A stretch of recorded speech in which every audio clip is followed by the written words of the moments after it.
Wow, Alyson, I've known you for a long, long time. With a huge intermission because we went to high school together in San Francisco in the late 60s. And the reason I contacted you, Alyson, is because I was looking through our high school newsletter and I said, oh my gosh, Alyson Kuhn has written a book. I hear you. And what excited me about the book, Alyson?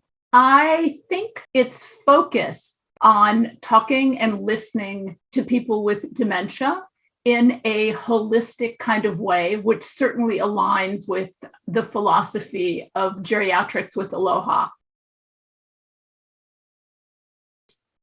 I also think that because there's a stigma, if you will, a huge discomfort attached to a diagnosis of dementia, some people just stall on getting one. I do not happen to believe that it's important for the person with dementia to know his or her diagnosis. My mother never knew, but we knew because it makes no difference. Once I was at a doctor's appointment with my mother, and the doctor started dictating his exam notes into his little recorder as we were leaving the room.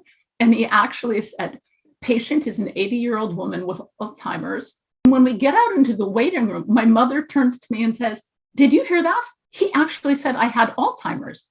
I don't have Alzheimer's. I am offended. Your mom had very sharp ears for those words. It's an emotionally charged diagnosis that all of a sudden somebody says something that sounds like an insult. People are going to remember that. My life changed because I was trying to take care of my mother without her knowing exactly why we were doing the things that we were doing. And so again, different than a broken bone or a joint needing replacement or a diagnosis of cancer, something where you would normally discuss with your parent or your partner what your options are. I was running a sort of covert operation, if you will, out of my mother's house. And that's when I began nicknaming myself the Concierge, my last name being Kuhn, because I was sort of masterminding my mother's care without her knowing exactly why I needed to be doing that. And without my explicitly saying to her, I'm in charge. You know, my mother always felt that she was in charge. And I think that that is incredibly important. There's a temptation to talk down to someone with dementia, maybe even to use kind of a baby voice or to talk to that person as if he or she were a child. And that is so demeaning and counterproductive. And fortunately, I found that I was fairly comfortable looking for respectful ways to take care of my mother. And in some instances, to let her feel that she was a partner in those decisions.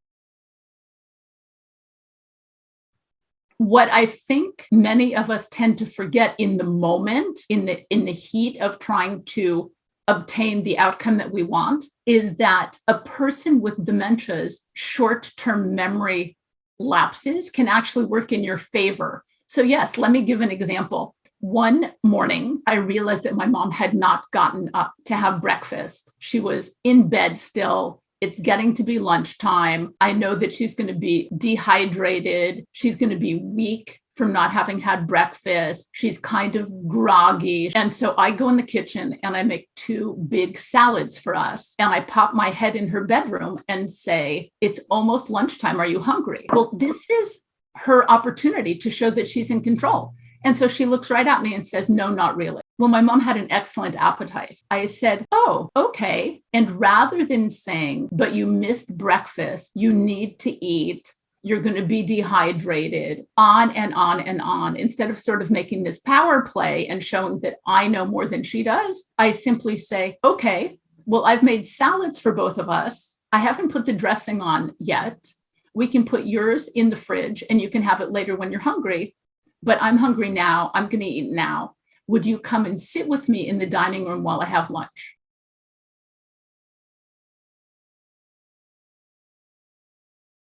She would be delighted. So instantly, she's now going to do something for me. She's going to keep me company while I have lunch. She puts on her beautiful robe.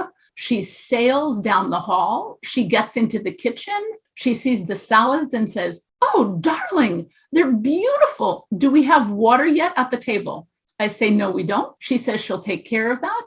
She takes the 2 glasses of water into the dining room. She has completely forgotten about her "no, I'm not hungry" stance. We sit down with our salads. We eat them. We enjoy them. She thanks me.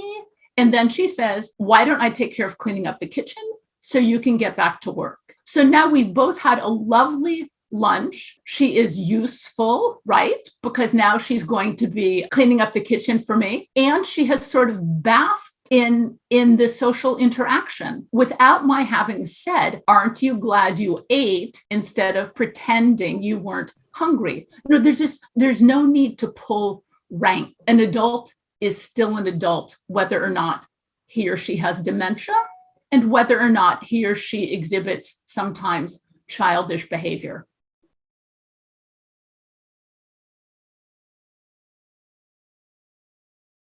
You're a master at getting away from who's right.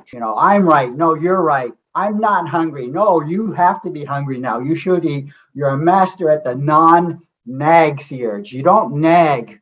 And that is so important. It's a skill, and we got to learn from your skill, Alyson. And I think that's a wonderful story.